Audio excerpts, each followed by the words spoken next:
एक गांव में कनुआ नाम का एक नाई रहा करता था, जो अपने आप को गांव का सबसे ज्यादा चतुर और चालाक समझता था।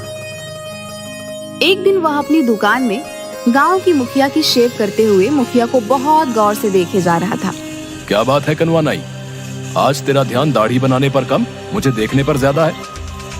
कितने बार कहा है आपसे मुखिया जी कि मुझे सिर्फ कनुआ कहा कीजिए, मेरे नाम के आगे नाई मत लगाया करिए। क्यों, अपने नाम के आगे नाई लगाते हुए तुझे शर्म आती है क्या?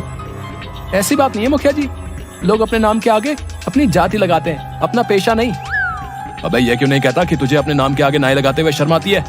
तू एक नाई है, तेरा बाप भी एक नाई था, यहाँ तक कि मैं तेरे दादा को भी जानता था, वो भी नाई थे। तू एक खानदानी नाई है, इसलिए तेरी पहचान तेरे काम से ही होगी।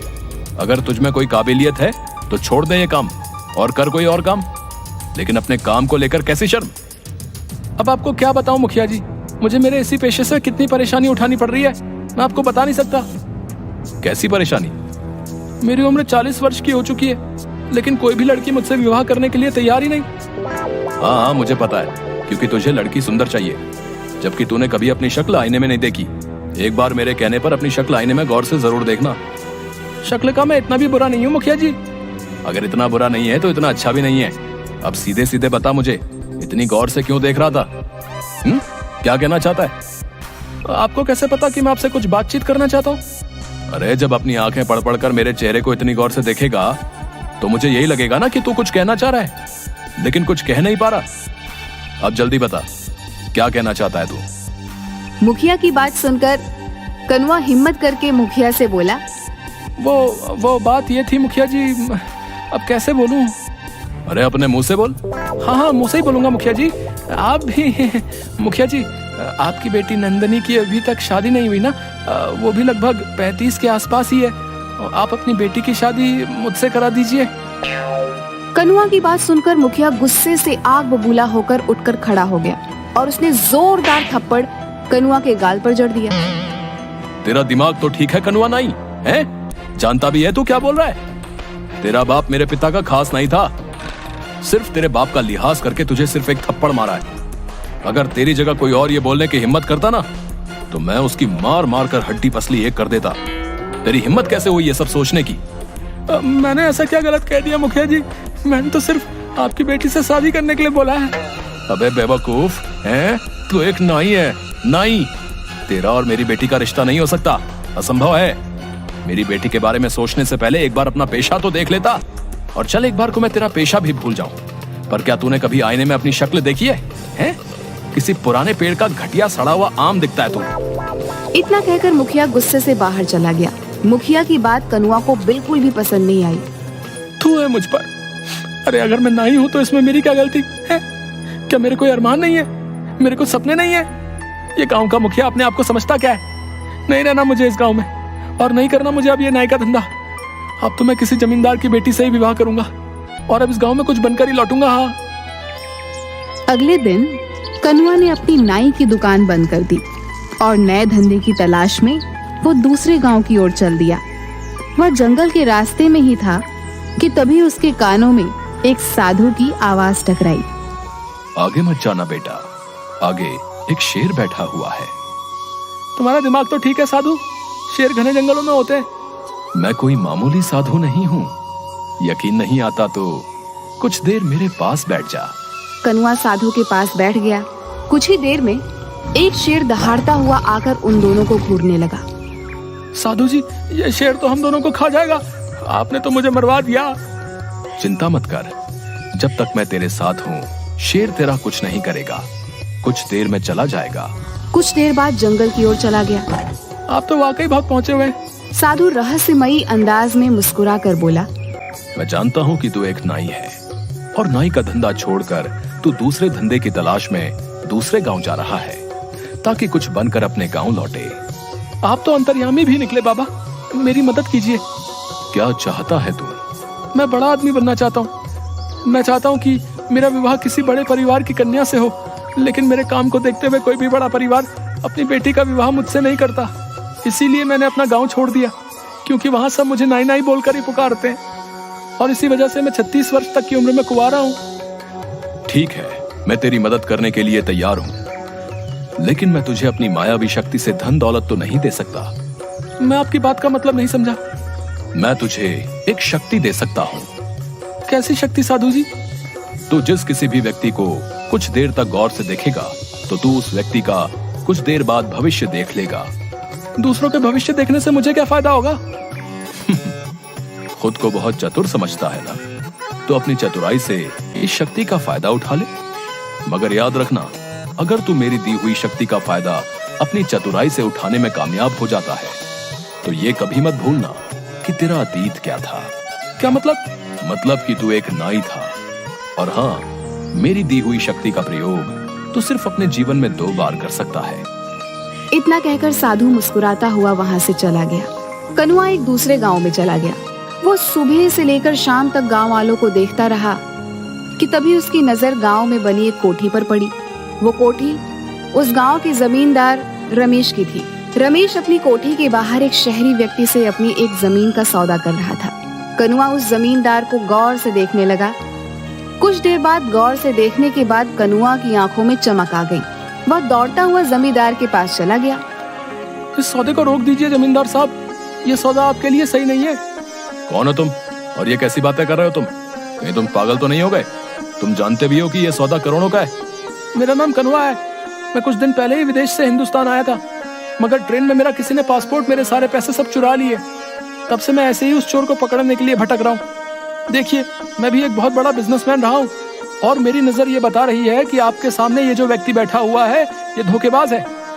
कनुआ की बात सुनकर रमेश की आंखों में क्रोध झलकने लगा। तू तो ये कहना चाहता है कि तू विदेश से पढ़कर आया है तो तू ज्यादा चालाक है और मैं गांव का हूँ तो मुझे कोई अकल नहीं है, हैं? तभी रमेश की पत्नी अनीता अपने पति से बोली, अरे एक बार फोन करके पता करने में क्या हर्ज हो सकता है कि इसका अंदाजा सही हो। सोचिए, अगर इसकी बात कुछ प्रतिशत भी सही निकली तो आप तो सड़क पर आ जाएंगे। अपनी पत्नी की बात सुनकर रमेश सोच में पड़ गया। वह तुरंत फोन लगाकर किसी से बात करने लगा। अचानक रमेश के चेहरे पर गुस्सा झलकने लगा और जो व्यक्ति रमेश के सामने बैठा हुआ था वो वहां से भागने लगा। पकड़ो इसे, ये फ्रॉड है।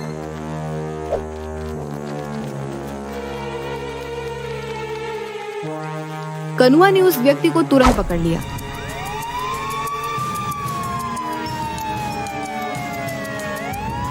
रमेश ने उस व्यक्ति को पकड़कर पुलिस के हवाले कर दिया। रमेश नहीं जानता था कि कनुआ ने उसका भविष्य देख लिया था, कि भागने वाला व्यक्ति भविष्य में रमेश के साथ धोखा करने वाला था। तुम्हारा बहुत बहुत शुक्रिया कनुआ, आज तुम्हारी वजह से मैं बर्बाद होने से बच गया। वैसे तुम कहाँ ठहरे हुए हो? बस ऐसे ही आवारा फिर रहा हूँ। आज से तुम मेरे घर पर रहोगे और मेरे कारोबार में हाथ बटाओगे। मुझे तुम्हारे जैसे ईमानदार और अच्छे व्यापारी की सख्त जरूरत है। कनुआ उस दिन से रमेश के घर पर रहने लगा। रमेश की बेटी दिव्या को कनुआ पसंद करने लगा था।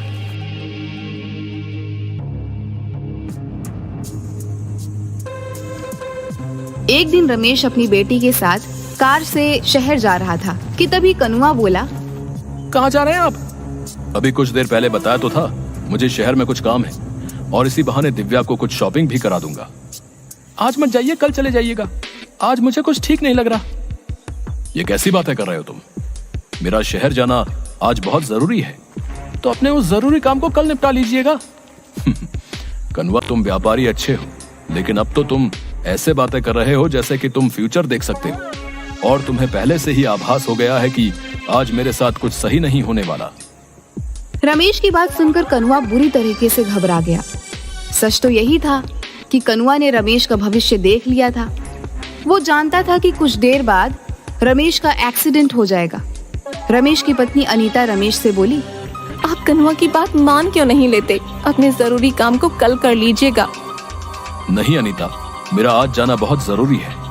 ठीक है, अगर आपको कनुआ की बात नहीं माननी तो आपकी मर्जी, लेकिन मैं दिव्या को आज आपके साथ नहीं जाने दूंगी। ठीक है, जैसी तुम्हारी मर्जी। रमेश चला गया, मगर कुछ ही देर बाद रमेश की एक रोड एक्सीडेंट में मौत हो गई। दिव्या और अनीता इस दुनिया में अब अकेली रह गई थी। इतने बड़े कारोबार को संभालने वाला कोई नहीं था। कुछ दिनों बाद अनीता कनुआ से बोली, मेरे पति के जाने के बाद अब इतने बड़े कारोबार को कौन संभालेगा? मैंने और मेरे पति ने सोचा था कि सारा का सारा कारोबार दिव्या के पति के हवाले कर देंगे और हम दोनों तीर्थ पर चले जाएंगे, लेकिन वो ये दिन देख न सके। मैं चाहती हूँ कि मेरी बेटी का विवाह तुमसे हो जाए। क्या तुम मेरी बेटी से विवाह करोगे? अनीता की बात सुनकर कनुआ के मन में लड्डू फूटने लगे। कनुआ यही तो चाहता था कि उसने तुरंत हामी भर दी और दूसरे दिन दिव्या और कनुआ का विवाह धूमधाम से हो गया। कनुआ रातों रात करोड़पति बन गया, लेकिन गांव वालों से मिले मान सम्मान की वजह से वो खुद को राजा समझने लगा। एक रोज रात के वक्त कनुआ अपनी पत्नी से बोला, देखो तुम मेरी पत्नी हो तो ये तुम्हारे लिए बहुत बड़ी खुशनसीबी की बात है। तुम्हें मेरी सेवा करनी चाहिए। मैं तो आपकी सेवा ही करती हूँ। देखो मैंने ही एक बार तुम्हारे पापा को बर्बाद होने से बचाया था। अगर मैं ऐसा नहीं करता तो वो उसी दिन सड़क पर आ जाते। अच्छा, मेरे पैरों में बहुत ज्यादा दर्द है, मेरे पैर दबा दो। कनुआ की बात सुनकर उसकी पत्नी उसके पैर दबाने लगी। कनुआ लगातार कई घंटों तक अपनी पत्नी से पैर दबवाता रहा। थकान से जैसे ही उसकी पत्नी की आंख झपकी, कनुआ तुरंत बोला, जब तक मैं ना कहूँ तब तक तुम्हें रुकना नहीं है। हाँ, इसके बाद तुम्हें मेरा सर भी दबाना है। उस दिन के बाद कनुआ अपनी पत्नी से रोज रात भर पैर दबवाता। एक रोज दिव्या परेशान होकर अपनी माँ से बोली, इन्होंने तो मेरा जीना हराम कर रखा है। रोज रात भर ये मुझसे कभी पैर कभी सर दबाते हैं, मैं सो नहीं पाती। बेटी, लेकिन तू चिंता मत कर। मैंने सुना है कि यहाँ एक बहुत पहुँचे हुए साधु आए हैं जो सबकी मुसीबतें दूर कर रहे हैं। कल मैं तुझे चुपके से उन्हीं के पास ले चलूंगी। अगले दिन दिव्या की माँ अपनी बेटी को उन्हीं पहुँचे हुए साधु के पास ले गई। क्या हुआ बेटी? मेरे पति मुझसे प्यार नहीं करते, मुझसे गुलामों की तरह व्यवहार करते हैं। तुम्हारा पति क्या करता है? दिव्या ने सारी बात साधु को बता दी। दिव्या की बात सुनकर बाबा रहस्यमयी अंदाज में मुस्कुराते हुए दिव्या से बोले, जाओ कल किसी बहाने से अपने पति को मेरे पास भेज देना। क्या वो सुधर जाएंगे? हाँ, मैं अपनी तंत्र मंत्र की शक्ति से उसे बिल्कुल सही कर दूंगा। कल के बाद वो तुम्हारी किसी भी बात से इनकार नहीं कर पाएगा। दिव्या और उसकी माँ खुश हो गई। अगले दिन दिव्या अपने पति से बोली, सुनिए जी, सुना है गांव में बहुत पहुँचे हुए ज्ञानी बाबा आए हैं, आप उनसे मिलकर क्यों नहीं आते? हाँ, मैंने भी सुना है कि गांव में कोई पहुंचा हुआ ज्ञानी बाबा आया है। गांव वाले तो पागल हो गए, पर मैं पागल नहीं हूँ। ऐसा नहीं कहते जी, क्यों ना आप उनसे एक बार मिल आते? तुम्हारा दिमाग तो ठीक है। उस बाबा को कनवा जमींदार से उल्टा मिलने आना चाहिए। भला मैं वहाँ क्यों जाऊँ? मैं वहाँ पर नहीं जाऊंगा। दिव्या मुंह लटकाकर फिर से साधु के पास चली गई। बाबा वो तो आने को तैयार ही नहीं, वो तो उल्टा मुझसे ये कह रहे हैं कि आपको उनसे मिलने जाना चाहिए। दिव्या की बात सुनकर साधु फिर से मुस्कुराता हुआ बोला, तो किसी बहाने से अपनी माँ के साथ कुछ देर के लिए दोपहर के वक्त यहाँ पर आ जाना। तुम्हारी गैर मौजूदगी में मैं तुम्हारे घर पर जाकर तुम्हारे पति का तंत्र मंत्र से सही से इलाज कर दूंगा। दिव्या कहाँ हो तुम? तभी कोई जोर जोर से दरवाजा पीटने लगा। अब ये दरवाजा भी मुझे खुद ही खोलना पड़ेगा। बताओ कैसे दिन आ गए हैं। अब दरवाजा खोलने भी मैं स्वयं ही जाऊं। इतना बोलकर कनुआ ने दरवाजा खोल दिया, मगर सामने का नजारा देखकर तो वह बुरी तरीके से डर गया। उसके सामने उसके पुराने गांव का मुखिया खड़ा था, जो तुरंत अंदर आ गया। मुखिया जी, आप यहाँ कैसे? अच्छा, तो तू नाईगिरी छोड़कर यहाँ जमींदार बना बैठा है? अगर मैं तेरी पत्नी और गांव वालों को बता दूं कि तूने कभी विदेश की शक्ल नक्शे में भी नहीं देखी, बल्कि तू एक नाई है, तो कभी सोचा है ये गांव वाले तेरे साथ क्या करेंगे? तेरी मार मार कर हालत खराब कर देंगे और तुझे इन लोगों के साथ फ्रॉड करने के जुर्म में जेल हो जाएगी। सोच, तेरी पत्नी की नजरों में तेरी क्या इज्जत रह जाएगी। मुखिया जी, मैंने आपका क्या बिगाड़ा है? आप भला ये किसी को क्यों बताएंगे? तेरी पत्नी दिव्या मेरी दूर की रिश्तेदार है। क्या? और सुन कनुआ, तेरी पत्नी को मैंने सब बता दिया है। वो बेचारी तेरे आतंक से बेहद परेशान हो चुकी थी। मुझसे उसका दुख देखा नहीं गया। ये आपने क्या किया मुखिया जी? वो गांव में आप सबको बता देगी, मैं बर्बाद हो जाऊंगा। नहीं, मैंने उसे मना कर दिया है कि ये राज वो किसी को नहीं बताएगी, लेकिन उसने एक शर्त रखी है। कैसी शर्त? यही कि आज के बाद तू उसका हर काम करेगा, यहाँ तक कि तू उसके पैर भी दबाएगा। एक जिम्मेदार पति की तरह उसे पत्नी का दर्जा देगा, ना कि उसके साथ गुलामों की तरह व्यवहार करेगा। मुझे मंजूर है। ठीक है। इतना बोलकर मुखिया वहाँ से चला गया, मगर बाहर आते ही मुखिया साधु में परिवर्तित हो गया।